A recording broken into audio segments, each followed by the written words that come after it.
was that there was a young man, African American, who was a shoe shine boy, if you will, on Main Street in Tulsa, south of the tracks in our main business district, who entered a building, the Drexel building, in order to be able to go to a restroom, which he was able to use because of Jim Crow laws that were there. He entered an elevator, which was operated by a young white woman. Her name was Sarah Page. She had recently moved to Tulsa to go to a business college. And so it was the old kind of operator, manually operated. We don't know what happened, whether it was off just a little bit as he entered it. He tripped, he fell into her, he grabbed her arm, he stepped on her foot. And reports were even so much that he assaulted her. The story begins to escalate throughout the day.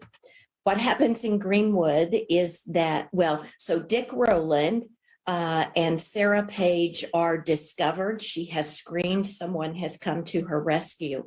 And because of the times and doing what any normal person of color would have done, Dick Rowland ran, and he ran back to Greenwood, where he is later arrested. This all happens on May 30th. He is put into the jail, which is in the center of the white business district.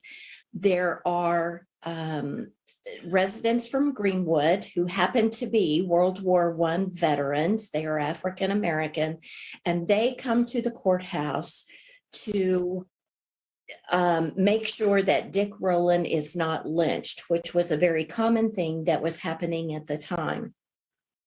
The sheriff tells them, I have it under control, go home, this will all be fine. As the day progresses through May 31, the rumors begin to spread throughout the white community and also in the Black community. And so things become even more tense. Later in the day, very late afternoon, then more Greenwood residents began to gather and to talk. Tensions are getting more and more so, and they return to the courthouse.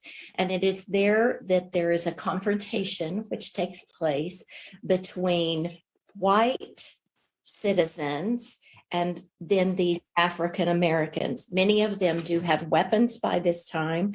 Words are exchanged, gunfire, there is a gunshot that goes off, and then it's simplistic to say it is at that point that all hell breaks loose.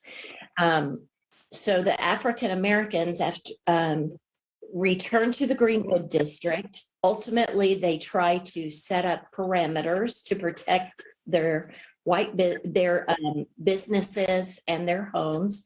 And the whites are not far behind them. They are growing in numbers. And so throughout the night, and then especially at dawn, is when the much of the destruction comes. There are people who were shot in the streets, both Black and white, but predominantly Black. And then the homes and businesses begin to be looted and then burned. The National Guard is called in later. They arrive on June 1, and the residents who are rounded up and put in 3 different detention centers around our community. That's the basics of what happened, but it's a much more complicated story than that. It seems as though you mentioned the Greenwood area. This area was also known as Black Wall Street during the time. Can you speak to the impact of having this area destroyed? Because it seems as though at the time it represented economic prosperity for many African Americans in the community. It definitely was a place of economic prosperity. In fact, if not it certainly was one of the most prosperous African American communities in the country. And there are a number of reasons for that. The Black people who have come to Oklahoma, even beginning before our statehood in 1907, many of them were educated. They had been to historically Black colleges and universities, what we refer to now as HBCUs, Spelman, Fisk, Morehouse, et cetera, et cetera. So many of them were physicians, they were dentists, they were CPAs, attorneys, et cetera, et cetera.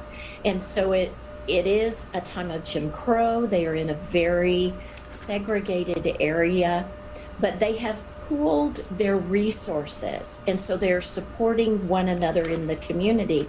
Part of that is because they cannot go outside of the district and spend their money for goods and resources out of this area that is known as Greenwood. But also many of them were domestics who were working for the very wealthy white oil families south of the tracks in the white section of town. So being domestics, they would have been housekeepers, cooks, also nannies. Males predominantly would have been bellhops in these fabulous hotels, ushers in our very opulent movie theaters. And so they would earn their pay and then go back to their homes, particularly on a Thursday evening. Many of them had Thursday evenings off. So what they're doing is bringing money back into the Greenwood district, which then goes to purchase groceries. The grocer then buys from the pharmacy, who buys from the hat maker, who procures the services of the attorney. And so it said that every dollar would change hands no less than 19 times before it would leave the community. So that's how that wealth really begins to circulate and build this very prosperous community. Now, of course, we are commemorating the 100th year anniversary of the massacre, but it seems as though this topic, especially during the times that we're currently living in, is triggering for a lot of people and coming to the forefront of the conversation in a different light. From your historical perspective, why do you think that is? Well, I think it's because for so long the story was not told, and there are a lot of reasons why that is so. It wasn't told by the white community, and it wasn't told by the Black community either. It wasn't in our school books. We have a history of our history telling, our storytelling is generally written by the victors. That's how our textbooks, when I was growing up, certainly portrayed what some might call happy history. In the African American community, there are also a number of reasons why the story wasn't told. It was traumatic, it was horrific, and just like we see PTSD today and folks who are terrorized, there's also the fear factor that if it happened once, that it could happen again. And then it was also the idea of you didn't want to say anything to your children who were looking towards that brighter future that could inhibit their dreams and working hard to make those ideals that they had set up in future generations. And so it is, as we are moving certainly through the civil rights area, through women's rights, when we begin to make space to hear more voices. And I think that has certainly escalated over the last few decades, but particularly here in Tulsa, as we approach this 100th anniversary of the massacre that happened in our community, and that we are committed to telling the story. We are committed to bringing this to our collective memory so that, it's easy to say so that it never happens again, but that we really examine those difficult conversations of racism, how systemic racism and racism through throughout history is still affecting us today. And so that's our focus. What we in Tulsa also want to do is to create a blueprint for other communities that have had similar atrocities committed.